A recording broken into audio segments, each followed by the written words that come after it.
નમસ્તે વિદ્યાર્થી મિત્રો, આપણે ગયા વખતે ચેપ્ટર નંબર સામાન્ય રીતે ચેપ્ટર નંબર છે એ ચેપ્ટર નંબર જે ભણી ગયા એ ચેપ્ટર નંબર 14 હતું. 14મા નંબરનું ચેપ્ટર આપણે કમ્પ્લીટલી તમે બધી જ વસ્તુ ભણી ગયા, સ્વાધ્યાયથી લઈ અને અગત્યના પ્રશ્નોથી લઈ ટોટલી વસ્તુ તમે ચેપ્ટર નંબર 14 ભણી ગયા. હવે આપણે જે ચેપ્ટર ભણવાનું છે એ 12મું અને 12મા પછી જે ચેપ્ટર ભણવાનું છે એ 13મું. હવે 12મું ચેપ્ટર છે એ 12મા ચેપ્ટરનું નામ છે વિદ્યુત, જેને આપણે ઇંગ્લિશની અંદર ઇલેક્ટ્રિસિટી કહીએ. હવે આજની દુનિયા છે, આજની દુનિયા છે, આખી દુનિયા ઇલેક્ટ્રિસિટી વગર તો નકામી જ છે, વિદ્યુત વગર તો નકામું જ છે. હોસ્પિટલ જાઓ તો બી વિદ્યુતની જરૂર પડે, સ્કૂલે વિદ્યુતની જરૂર પડે, કોઈ મોટી મલ્ટીનેશનલ કંપની હોય તો ત્યાંય વિદ્યુતની જરૂર પડે, મોટા ઉદ્યોગોમાં વિદ્યુતની જરૂર પડે, નાનકડું એવું ઘર હોય કે મોટું ઘર હોય ત્યાં બધી જ જગ્યાએ વિદ્યુતની તો જરૂર પડે જ છે. તો આ 12મું ચેપ્ટર છે ને એ ફિઝિક્સ લેવલનું ચેપ્ટર છે, પ્યોર ફિઝિક્સ કહેવાય. આની અંદર દરેક થિયરી પછી થોડા ઘણા દાખલાઓ આવશે, એ દાખલાઓ પણ આપણે કાઉન્ટિંગ ગણતરી કરવાની રહેશે. તો આવા ચેપ્ટરો છે જે ફિઝિકલ ચેપ્ટર છે કે જેમાં દરેક વસ્તુ પછી દરેક ટોપિક પછી એને રિલેટેડ દાખલાઓ આવે. તો આમાં તમારે ખાસ ધ્યાન રાખવું પડશે. દરેક વિડીયો લેક્ચરને તમારે કન્ટિન્યુ જોવો પડશે અને દરેક ટોપિક, કારણ કે આજે હું જે ટોપિક શીખવાડવાનો છું ને તો એનો ઉપયોગ છેલ્લા ટોપિકમાં થશે. પહેલા ટોપિકનો ઉપયોગ ચેપ્ટર પૂરું થઈએ છેલ્લા ટોપિકની અંદર થશે. ઘણી વખત સૂત્ર બધા ટોપિકના અલગ અલગ હોય તો છેલ્લે કોઈ એવો ટોપિક આવે કે એમાં બધા સૂત્રોને આવરી લેવાના હોય. તો ખાસ આની અંદર ધ્યાન રાખજો. આ ચેપ્ટરની અંદર આપણે વિદ્યુતની પ્રાથમિક માહિતી શીખવાની છે. વિદ્યુતને રિલેટેડ આપણે પ્રાથમિક માહિતીઓ શીખવાની છે. હવે વિદ્યુતને રિલેટેડ પ્રાથમિક માહિતીઓ શીખી લીધા પછી આપણે ચેપ્ટર નંબર 13 છે એમાં બધું જનરેટર ને મોટર ને એવું બધું શીખવાના છે. તો પહેલાં તો આપણે ચેપ્ટર 12 છે એમાં વિદ્યુતને લગતી પ્રાથમિક માહિતી, તેને લગતા સંકેતો અને આ જે વિદ્યુત છે એ ક્યાંથી ઉદ્ભવ્યું હતું ત્યાંથી લઈ અને હાઈ લેવલ સુધી આપણે પહોંચવાનું છે. તો વિદ્યુતમાં આપણે ચાલુ કરીએ તો પહેલાં તો હું તમને કહી દઉં કે આ ચેપ્ટરમાં તમારે કયા કયા ટોપિક શીખવાના છે. આ ચેપ્ટરની અંદર તમારે પહેલો ટોપિક શીખવાનો છે. એ પહેલો ટોપિક શીખવાનો છે વિદ્યુત ભાર. બીજો ટોપિક તમારે શીખવાનો છે વિદ્યુત પ્રવાહ. એના પછીનો તમારે ટોપિક શીખવાનો છે વિદ્યુત સ્થિતિમાન. વિદ્યુત સ્થિતિમાન. એના પછીનો ટોપિક તમારે શીખવાનો છે ઓહમનો નિયમ. ઓહમનો નિયમ. એના પછીના તમારે શીખવાના છે સમાંતર અને શ્રેણી જોડાણ. સમાંતર ઓબ્લિક શ્રેણી જોડાણ. એના પછી જે શીખવાનું છે અવરોધના દાખલા, એક્ઝામ્પલ. એના પછી તમારે તાપીય અસર અને છેલ્લે તમારે વિદ્યુત પાવર. આટલા ટોપિક શીખવાના છે. આને ઘણી વખત જોલનો નિયમ તરીકે પણ ઓળખવામાં આવે છે. તો તમે જોઈ શકો છો આ ચેપ્ટરની અંદર તમારે આટલી વસ્તુ શીખવાની છે. મેઇન ટોપિક મેં તમને બોર્ડ ઉપર લખી દીધા છે. આ મેઇન ટોપિક છે. પછી એની અંદર પાછા પેટા ટોપિક આવતા હોય. દાખલા તરીકે વિદ્યુત ભાર છે તેની અંદર રેવાજી વિદ્યુત ભાર કોને કહેવાય એ આવે છે. વિદ્યુત પ્રવાહ છે તો વિદ્યુત પ્રવાહના દાખલા અને એના સંકેતો ને એ બધું આવે છે. વિદ્યુત સ્થિતિમાન છે તો એના દાખલા આવે છે, એના સંકેતો આવે છે. ઓહમનો નિયમ છે તેમાં ઓહમનો પ્રયોગ આવે છે. સમાંતર શ્રેણી જોડાણ છે તેની અંદર સર્કિટો જોડવાની આવે છે. અવરોધોના દાખલાઓ છે તેની અંદર શ્રેણી સમાંતરને કેમ જોડવા એવા દાખલાઓ આવે છે. તાપીય અસર છે તેમાં ઇલેક્ટ્રિક અથવા ફ્યુઝ અથવા તો ઓવન એના વિશે ભણવાનું આવે છે. વિદ્યુત પાવર જે અત્યારે હાલ આપણે આ બધું વિદ્યુત પાવરથી જનરેટ કરીએ છીએ એ બધી વસ્તુ આવી છે. ટોટલી આટલા ટોપિક તમારે શીખવાના છે. તમે જોઈ શકો છો બોર્ડ ઉપર મેં તમને ટોપિક લખી દીધા છે. તો ખાસ આની અંદર ધ્યાન આપો. દરેક ટોપિકને તમારે ધ્યાનથી શીખવાનો છે. બરાબર છે. ફરીથી એક વખત હું બધા જ ટોપિક બોલી જાઉં છું. વિદ્યુત ભાર આપણે પહેલો પોઈન્ટ શીખવાનો છે. જેવો વિદ્યુત ભાર શીખાઈ જાય એટલે તરત જ આપણે વિદ્યુત પ્રવાહ શીખવાનું છે. પછી વિદ્યુત સ્થિતિમાન શીખવાનું છે. પછી ઓહમનો નિયમ શીખવાનો છે. પછી શ્રેણી અને સમાંતર જોડાણો શીખવાના છે. પછી અવરોધોના એક્ઝામ્પલ શીખવાના છે એટલે એને રિલેટેડ દાખલાઓ શીખવાના છે. તાપીય અસર શીખવાની છે અને વિદ્યુત પાવર વિશેની જાણકારી આપણે મેળવવાની છે. હવે આપણે સ્ટાર્ટ કરતા ફર્સ્ટ પહેલી વસ્તુ. તો પહેલી વસ્તુ વિદ્યુત ભારથી ચાલુ કરીએ. પહેલી વસ્તુ છે એ આપણે વિદ્યુતભારથી ચાલુ કરીએ છીએ. તો પહેલી વસ્તુ આપણે શીખવાની છે એ વિદ્યુતભાર.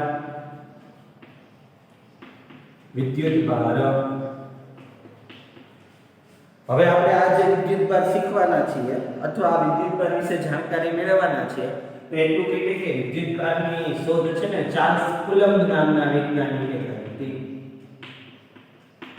તેથી વિદ્યુતભાર છે એનો SI એકમ કુલમ્બ સ્વીકારવામાં આવેલો છે, જેને કેપિટલ C વડે દર્શાવવામાં આવે.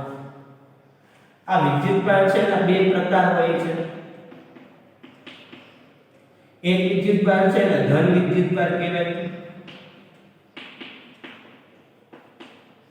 અને બીજો વિદ્યુતભાર છે ને ઋણ વિદ્યુતભાર કહેવાય. તો વિદ્યુતભારના પ્રકાર છે એક ધન વિદ્યુતભાર અને એક ઋણ વિદ્યુતભાર. ધન વિદ્યુતભાર છે ને પ્રોટોન તરીકે ઓળખવામાં આવે જેનું મૂલ્ય +1.6 ગુણાકારમાં 10⁻⁹ કુલમ્બ. ઋણ વિદ્યુતભાર છે ને ઇલેક્ટ્રોન વડે દર્શાવવામાં આવે -1.6 ગુણાકારમાં 10⁻⁹ કુલમ્બ. તો આ વિદ્યુતભાર વિશે થોડી ઘણી માહિતી છે.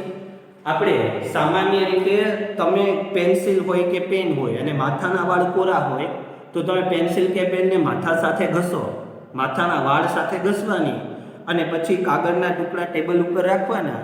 પેન્સિલને માથાના કોરા વાળ સાથે ઘસી અને કાગળના ટુકડા પાસે લઈ જશો તો કાગળનો ટુકડો પેન્સિલ તરફ ખેંચાઈ જશે. એવું કેમ થયું? તો જ્યારે તમે પેન્સિલથી માથાના વાળમાં ઘસો છો ત્યારે પેન્સિલ છે એ સામાન્ય રીતે ધન વીજભારથી ઉત્પન્ન થયેલો કાગળનો ટુકડો છે એને પોતાની તરફ ખેંચી લે. એટલે આ બધા પ્રયોગ જૂના સમયમાં હતા, અત્યારના સમયમાં છે. અત્યારના સમયમાં તો તમારા કોર્સમાં કેટલું છે?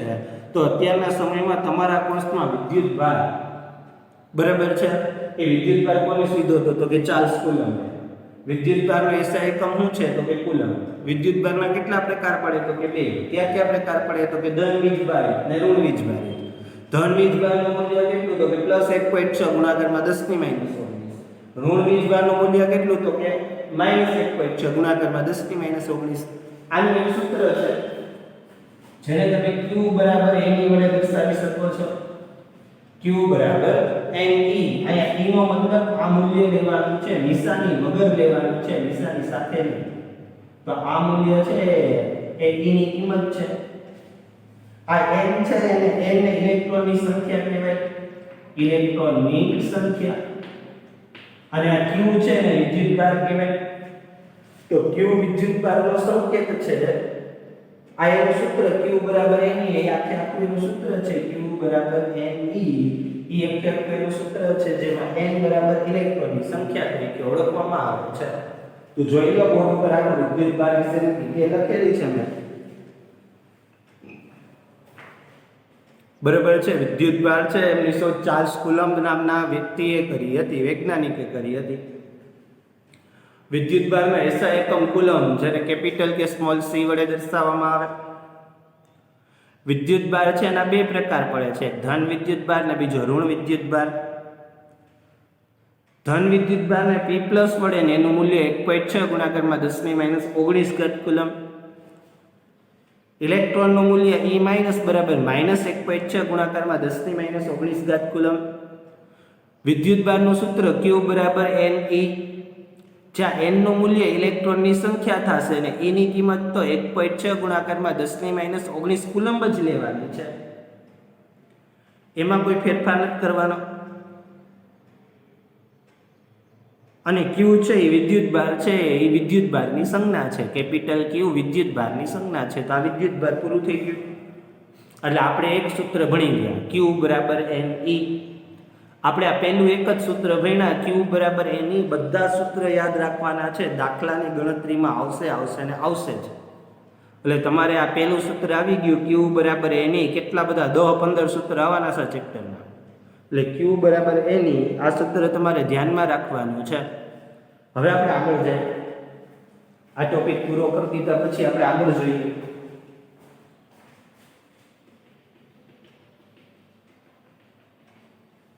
હવેનો જે આપણો બીજો ટોપિક છે આપણે આગળ જોઈએ તો આપણે હવે આના પછી જે આગળ બીજું ભણવાના છીએ, બરાબર છે, આ વિદ્યુતભાર પદ્ધતિ.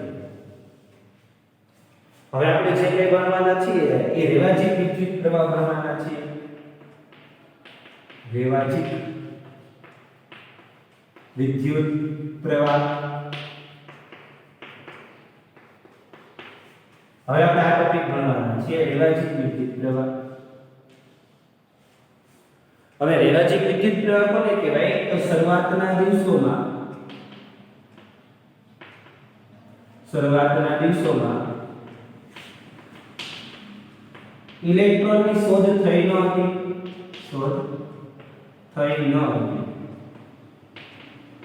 બીજો પોઈન્ટ, તેથી ધન વીજભારની ગતિને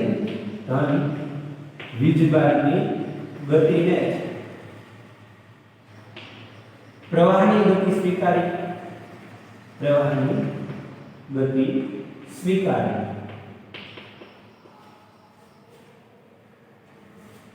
પરંતુ ઇલેક્ટ્રોનની શોધ થયા પછી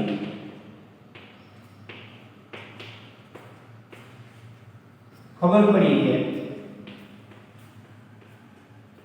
પ્રવાહ ધન નહીં પરંતુ ઋણ વીજભારને કારણે હોય, ઋણ વીજભારને લીધે હોય. છતાં પ્રવાહની દિશા ધનથી ઋણ સ્વીકારવામાં આવી.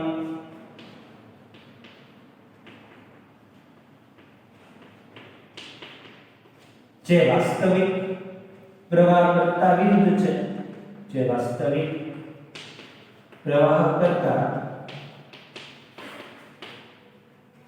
વિરુદ્ધ છે.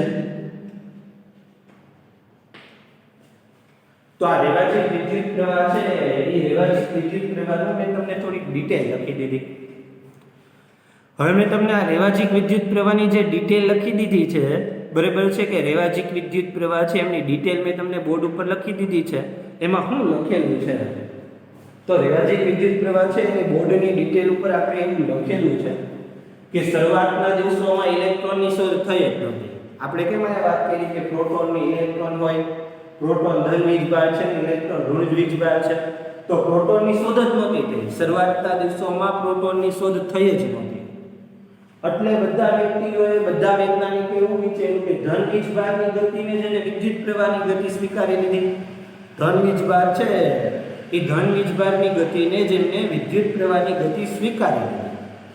પણ ઇલેક્ટ્રોનની શોધ થયા પછી ખબર પડી કે ધન વીજભારને કારણે વિદ્યુત પ્રવાહની દિશા અથવા વિદ્યુત પ્રવાહની ગતિ નથી, ઋણ વીજભારને કારણે વિદ્યુત પ્રવાહની ગતિ છે. આમ છતાં પ્રવાહની દિશા વૈજ્ઞાનિકોએ બદલાવી નહીં. પ્રવાહની દિશા તો ધનથી ઋણ જ સ્વીકારી, જે વાસ્તવિક પ્રવાહ કરતા વિરુદ્ધ છે, જેને રેવાજીક વિદ્યુત પ્રવાહ તરીકે ઓળખવામાં આવે છે. હું તમને હમણાં આખી આકૃતિ દોરીને સમજાવું. હું ફરીથી એટલો ટોપિક રિપીટ કરી દઉં છું, પછી આ બોર્ડ ઉપરથી સાફ કરેલો તમને રેવાજીક વિદ્યુત પ્રવાહ વિશેની માહિતી સમજાવું. શું કીધું મેં આ ચેપ્ટરની અંદર? તો શરૂઆતમાં આપણે એવું કીધું કે આખી દુનિયા છે એ ઇલેક્ટ્રિસિટી વગર તો નકામી જ છે, વિદ્યુત ભાર વગર નકામી છે આખી દુનિયા. તો આખી દુનિયા વિદ્યુત ભાર વગર નકામી છે, વિદ્યુત વગર નકામી છે. હોસ્પિટલ, ઘર, ઉદ્યોગો બધાની અંદર વિદ્યુત જોઈએ. તો આપણે આ વિદ્યુત વિશે બેઝિક માહિતી શીખવી પડે. હવે આપણે આ વિદ્યુત વિશે બેઝિક માહિતી કેવી રીતે શીખી શકાય? તો આ વિદ્યુત વિશે આપણે બેઝિક માહિતી અત્યારે બોર્ડ ઉપર તમને મેં સમજાવેલું છે કે તમારે વિદ્યુત ચેપ્ટર ભણવા માટે પહેલા જે ટોપિક છે એ બધા જ ટોપિક તમને ખ્યાલ હોવા જોઈએ. પહેલો કયો ટોપિક? તો કે તમને વિદ્યુત ભાર વિશે સંપૂર્ણ ડિટેલ હોવી જોઈએ. બીજો કયો ટોપિક? તો તમને વિદ્યુત પ્રવાહ વિશે સંપૂર્ણ ડિટેલ હોવી જોઈએ. ત્રીજો કયો ટોપિક? તો કે વિદ્યુત સ્થિતિમાન વિશે સંપૂર્ણ ડિટેલ હોવી જોઈએ. ઓહમનો નિયમ પરિચિત હોવા જોઈએ. સમાંતર શ્રેણી જોડાણ છે એના સૂત્ર તમને કમ્પ્લીટલી આવડતા હોવા જોઈએ. અવરોધોના એક્ઝામ્પલ, દાખલાઓ તમને આવડતા હોવા જોઈએ. તાપીય અસર અને જૂલનો નિયમ તમને ખ્યાલ હોવી જોઈએ અને વિદ્યુત પાવર વિશે તમને ખ્યાલ હોવો જોઈએ. જો તમને આટલા ટોપિક આવડે તો જ તમે આ ચેપ્ટરમાં આગળ વધી શકો. હવે આપણે આ ટોપિક જવા દઈએ. આ ટોપિક છે એને આપણે બહાર કાઢીએ. હવે પહેલો ટોપિક આપણે શીખવા જઈ રહ્યા છીએ પહેલો ટોપિક છે એ આપણા માટે વિદ્યુત ભાર.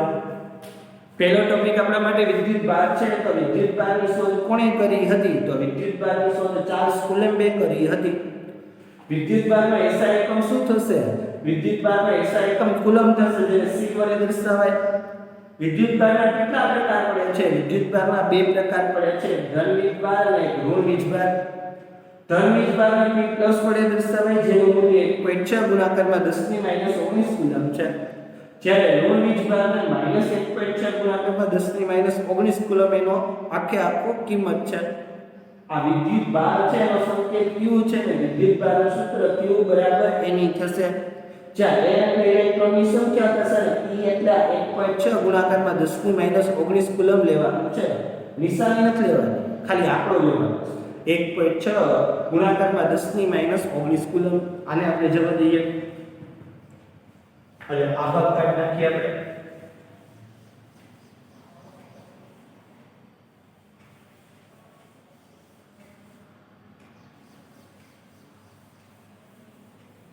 હવે શીખવાનું છે રેવાજીક વિદ્યુત પ્રવાહ.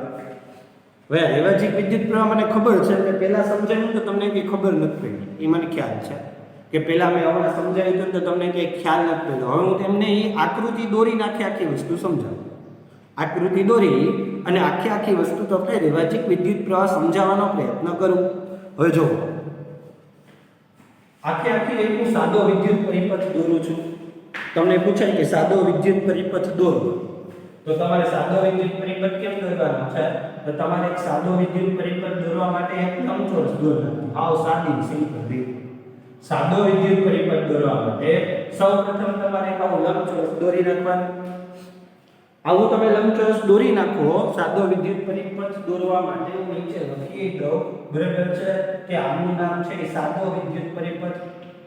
સાદો વિદ્યુત પરિપથ. તમારે સાદો વિદ્યુત પરિપથ દોરવો હોય તો સૌપ્રથમ પહેલા હું લંબચોરસ દોરી નાખો. પછી શું કરો? પછી કોઈ બી એક જગ્યાએ બલ્બ લેમ્પડી દોરી નાખવાની. કોઈ પણ એક જગ્યાએ બલ્બ દોરી નાખવાનો છે. આવી રીતે એક સાદો બલ્બ દોરી નાખવાનો અને લેમ્પડી કહેવાય. પછી કોઈ જગ્યાએ બેટરી દોરી નાખવાની છે. બેટરી દોરવા માટે એક મોટો લીટો કરવાનો, એક નાનો લીટો કરવાનો. મોટા લીટાને પ્લસ નામ આપવાનું, નાના લીટાને માઈનસ નામ આપવાનું.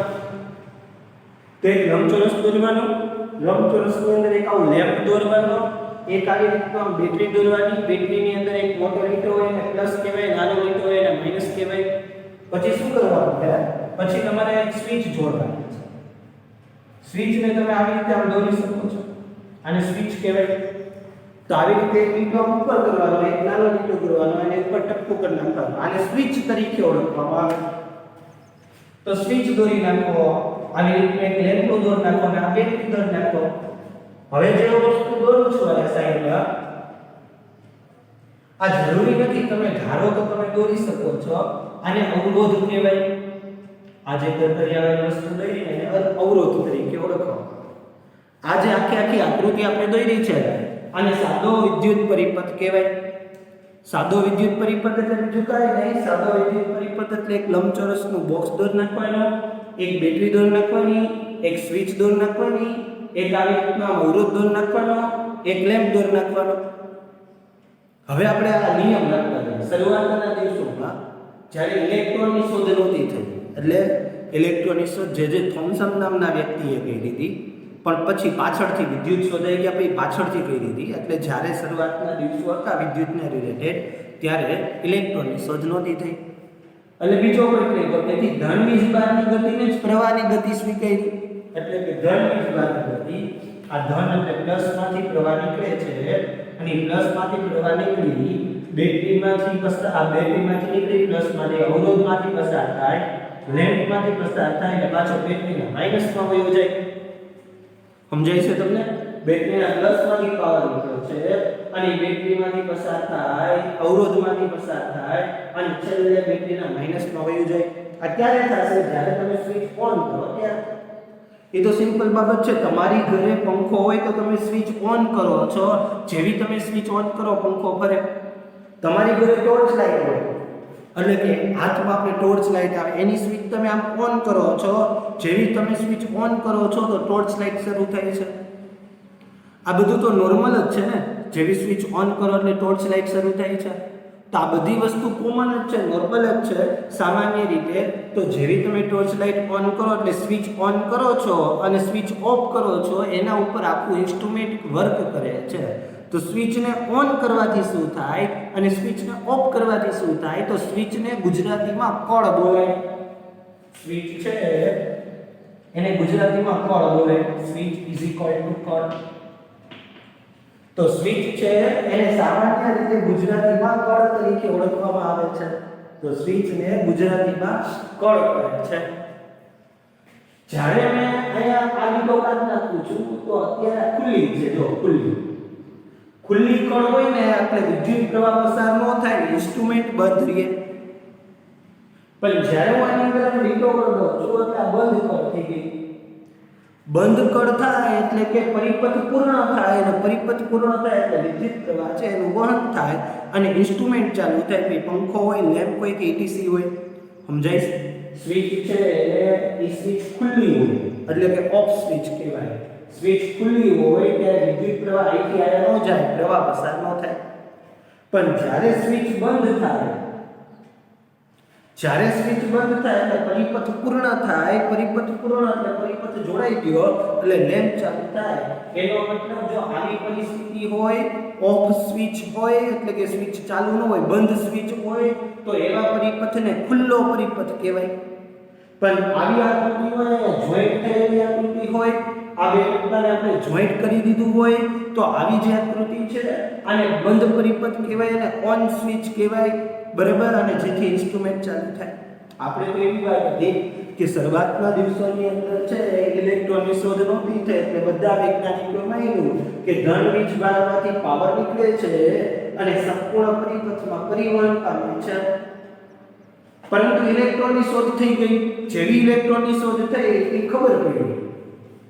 જેવી ઇલેક્ટ્રોનની શોધ થઈ પછી ખબર પડી, થોડાક સમય પછી ખબર પડી કે આ બધું તો હારું જે કઈ પાવર છે એ બધો જ પાવર છે એ સામાન્ય રીતે ધન વીજભારને કારણે નહીં, ઋણ વીજભારને કારણે છે. પરંતુ ઇલેક્ટ્રોનની શોધ થયા પછી ખબર પડી કે પ્રવાહ ધન વીજભારને કારણે નહીં, ઋણ વીજભારને કારણે છે. તો કે પાવર આવી રીતે આમ છે.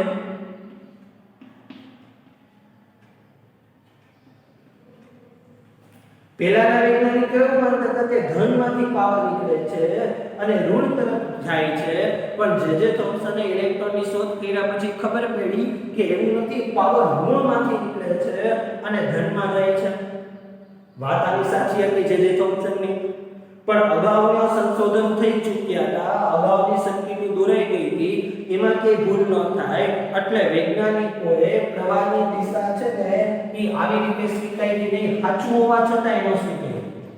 સાચું આ જ છે છતાં એને સ્વીકારી નહીં અને આ જ પ્રવાહની દિશાને સ્વીકારી લીધી. એટલે આ જે પ્રવાહની દિશા છે એને શેના તરીકે ઓળખવામાં આવે છે? રેવાજીક વિદ્યુત પ્રવાહ. આ જે દિશા છે એને રેવાજીક વિદ્યુત પ્રવાહ તરીકે ઓળખવામાં આવે છે. જે વાસ્તવિક પ્રવાહ કરતા આમ પ્રવાહ જતો જ ન હોય, આમ જ જતો હોય, આ રીતે પ્રવાહનું વહન થતું હોય. પણ વૈજ્ઞાનિકોએ પ્રવાહની દિશા આ ન સ્વીકારી અને આ સ્વીકારી એટલા માટે આને રેવાજીક વિદ્યુત પ્રવાહ કહેવાય, જે વાસ્તવિક પ્રવાહ કરતા ઊંધો છે, રિવર્સ છે. તો મારે તમને ખાલી આ એક ટોપિક સમજાવવાનો બરાબર છે. અત્યારે તમે મારી સામે ન હોય એટલે અમુક મારી મર્યાદા હોય જે હું તમને કહી ન શકું. તો અમુક મર્યાદાઓને કારણે હું તમને આ બધી વસ્તુ, કારણ કે તમે વિદ્યાર્થીઓ સામે હોય તો કંઈક પ્રશ્ન કરો તો હું તમને જવાબ આપી શકું. આમાં તો વન વે, સામાન્ય રીતે વન વે જ છે. માત્ર મારે બોલવાનું છે ને તમારે વિડીયો જોવાનો છે એટલે હું આમાં બહુ વધારે તો કંઈ નહીં કહી શકું. પણ આમ છતાં મેં મારી રીતે સંપૂર્ણ સમજાવવાનો પ્રયત્ન કરેલો છે. બરાબર છે? હું એક વખત ફરીથી રિપીટ કરી દઉં છું. તમે આ બધી જ વસ્તુ એક વખત ફરીથી રિપીટ કરી દો એટલે તમે જોઈ લો. છતાં તમને કંઈ ખબર ન પડે તો ટેક્સ્ટ બુક વાંચજો. ટેક્સ્ટ બુકની અંદર કમ્પ્લીટલી લખેલું જ છે. છતાંય ખબર ન પડે તો મારા આ ટોપિકને 2 વખત જો, 2 વખત રિમાઇન્ડ કરવાનું, છતાં એનો ખબર પડે તો છેલ્લે તમારી પાસે વોટ્સઅપ કે મારા ફોન નંબર છે જ, એમાં તમારે મને પૂછી જવું જે હું તમને સમજાવી શકું તો હું એક લાસ્ટ ટાઈમ ફરીથી હું તમને સમજાવી દઉં કે વિભાજિત વિદ્યુત પ્રવાહ એટલે શું. વિભાજિત વિદ્યુત પ્રવાહ એટલે શું તો કે શરૂઆતના દિવસોમાં ઇલેક્ટ્રોનની શોધ નહોતી થઈ, ઇલેક્ટ્રોન શોધાયો નહોતો, તેથી ધન વીજભારની ગતિને જ પ્રવાહની ગતિ સ્વીકારી, ધન વીજભારની ગતિને જ પ્રવાહની ગતિ સ્વીકારી લીધી. પરંતુ ઇલેક્ટ્રોનની શોધ થઈ ગયા પછી જે થોમ્સને ઇલેક્ટ્રોનની શોધ કરી લીધા પછી ખબર પડી કે પ્રવાહની દિશા ધન વીજભારને કારણે નહીં પણ ઋણ વીજભારને કારણે છે. ધન વીજભારને કારણે નથી પરંતુ કોને કારણે છે? ઋણ વીજભારને કારણે છે. આમ છતાં પ્રવાહની દિશા વૈજ્ઞાનિકોએ બદલાવી નહીં, ખોટી દર્શાવી, ધન વીજભારને જ દર્શાવી. જે વાસ્તવિક પ્રવાહ કરતા કેવી છે વિરુદ્ધ આ આમ જાય છે, જ્યારે આ વસ્તુ છે એ રિવર્સ જાય છે. બરાબર છે. તો આજ આપણે જે વસ્તુ છે આવી આ વસ્તુ ખોટી છે છતાં આપણે સમજીએ છીએ, દર્શાવીએ છીએ, એને વિભાજિત વિદ્યુત પ્રવાહ તરીકે ઓળખવામાં આવે છે. જ્યારે ત્યારે આપણે સર્કિટ દોરશું, જ્યારે ત્યારે દાખલાઓ ગણશું કે ભવિષ્યની અંદર તમે 11-12 સાયન્સમાં જશો ને એના દાખલા ગણશો ત્યારે પણ નિશાની યાદ જ રાખજો, ધનમાંથી નીકળશે અને ઋણ તરફ તમારે દર્શાવવાનું છે. બેટરીના ધનમાંથી પ્રવાહ નીકળશે અને ક્યાં દર્શાવવાનું છે? તમારે ઋણ દિશા તરફ દર્શાવવાનું છે. ધનમાંથી પ્રવાહ નીકળે છે ઋણમાં જાય છે એવું જ દર્શાવવાનું છે. પણ સમજવાનું શું છે? સમજવાનું આ છે કે ઋણમાંથી નીકળતી હોય અને ધનમાં પ્રવેશતી હોય. દર્શાવવાનું આ અને સમજવાનું આ. બરાબર છે. તો આવા તમને પ્રશ્ન થતો સર આવું શું ભાઈ જે સાચું છે એ દર્શાવતા હોય તો, પણ હવે જે તે સમયે આ બધી વસ્તુનું સંશોધન થયું હોય ત્યારે ઘણા બધા પ્રશ્નો હોય. આ પ્રશ્નનું નિરાકરણ કરવા માટે જ વૈજ્ઞાનિકોએ આ વસ્તુ અપનાવેલી હોય. એટલે આપણે એની અંદર કંઈ પડવાનું નથી. આપણે તો વિભાજિત વિદ્યુત પ્રવાહ એટલે શું મેં ડિટેલ લખી દીધી છે. આ એની સાદા પરિપથની આકૃતિ છે. તમને પૂછે સાદો પરિપથ એટલે શું? તો બેટરી, સ્વિચ, અવરોધ અને લેમ્પને જોડવાથી બનતા પરિપથને સાદો વિદ્યુત પરિપથ કહે છે. ફરીથી બેટરી, સ્વિચ, અવરોધ અને લેમ્પને વાહકતા વડે જોડતા બનતા પરિપથને સાદો વિદ્યુત પરિપથ કહે છે. મેં તમને આકૃતિ બી દોરી દીધી. ખુલ્લો વિદ્યુત પરિપથ એટલે આ કાઢી નાખો એટલે આને ખુલ્લો વિદ્યુત પરિપથ કહેવાય. બંધ વિદ્યુત પરિપથ એટલે આને જોડી દો એટલે બંધ વિદ્યુત પરિપથ કહેવાય. ખુલ્લા વિદ્યુત પરિપથમાં વિદ્યુત પ્રવાહ પસાર નહીં થાય અને ટોર્ચ લાઇટ ચાલુ નહીં થાય. બંધ વિદ્યુત પરિપથમાંથી વિદ્યુત પ્રવાહ પસાર થશે અને ટોર્ચ લાઇટ ચાલુ થશે. તો આ બધી વસ્તુ છે એ મેં તમને સમજાવી દીધી છે. વિભાજિત વિદ્યુત પ્રવાહની પણ વાર્તાઓ આપણે કરી દીધી છે. તો આપણે આ જે બધી વસ્તુ છે એને સમજવાનો પ્રયત્ન કરજો. ન ખબર પડે તો મને પૂછજો. આપણે આ સુધી રાખીએ.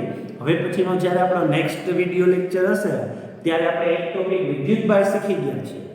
હવે આપણે નવો ટોપિક વિદ્યુત પ્રવાહ શીખવાની છે. બીજું ટેક્સ્ટબુકની અંદર આ બધું આપ્યું છે, ના નથી, પણ એટલું બધું આડાવડું આપ્યું છે, એટલું બધું આમ ગીચડો કરીને આપી દીધું છે કે તમને સમજવામાં બહુ મુશ્કેલી પડે.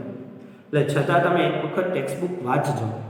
એ હું તમને ટેક્સ્ટબુક વાંચીને મારો વિડીયો જોજો, એમાં તમને ખબર પડી જશે. ન ખ્યાલ પડે તો પાછો મને વોટ્સઅપ થ્રુ માહિતી આપજો કે ભાઈ કોલ કરીને માહિતી આપજો, હું તમને સમજાવી શકીશ. બીજી એક વસ્તુ કે મેં અત્યારે આમ જોવા જાઉં તો મેં તમારી ટેક્સ્ટબુકનું ખાલી માત્ર પહેલું પેજ જ સમજાવ્યું છે. માત્ર ને માત્ર પહેલું એક જ પેજ સમજાવ્યું છે. અત્યારના 30 મિનિટના વિડીયો લેક્ચરમાં માત્ર ચોપડીનું પહેલું પેજ સમજાવી દીધું છે. કારણ કે આ 14મા ચેપ્ટર ને 15મા ચેપ્ટર જેવું નથી કે એક વિડીયો લેક્ચરમાં 3 પેજ પૂરા થાય. આમાં શક્ય નથી. આમાં બહુ વાર લાગે. આમાં દરેક વસ્તુને સમજાવી પડે. એટલે હજી મેં તમારું 12મા ચેપ્ટરનું માત્ર પહેલું પેજ જ પૂરું કરેલું છે. નેક્સ્ટ ટાઈમ આપણે બીજું કે ત્રીજું પેજ સમજશું. લગભગ બીજું ને ત્રીજું 2 પેજ સમજાશે, એથી વધારે નહીં સમજાય. તો આમાંથી ઘણા બધા એવા સવાલ છે જે નીકળીને પૂછાઈ શકે. ખાસ કરીને તો પેલો વિદ્યુત પ્રવાહ, પેલો રેવાજિક વિદ્યુત પ્રવાહ એટલે શું એ જ પૂછાશે. બરાબર છે. તો રેવાજિક વિદ્યુત પ્રવાહ એટલે શું સમજાવો એ પૂછાય તો તમારે શું લખવું. અહીં સુધી આપણે વિડિયો લેક્ચરને રાખીએ. હવે પછીના નવા વિડિયો લેક્ચરની અંદર આપણે ઘણી બધી માહિતી નવી જોશું. તો નમસ્તે વિદ્યાર્થી મિત્રો. આમાંથી જોઈ રેવાજિક વિદ્યુત પ્રવાહની વ્યાખ્યા લખી રહેવી. નમસ્તે વિદ્યાર્થી મિત્રો. હવે પછીના નવા ટોપિક વિદ્યુત પ્રવાહ વિશે આપણે નવા વિડિયો લેક્ચરમાં સમજશું.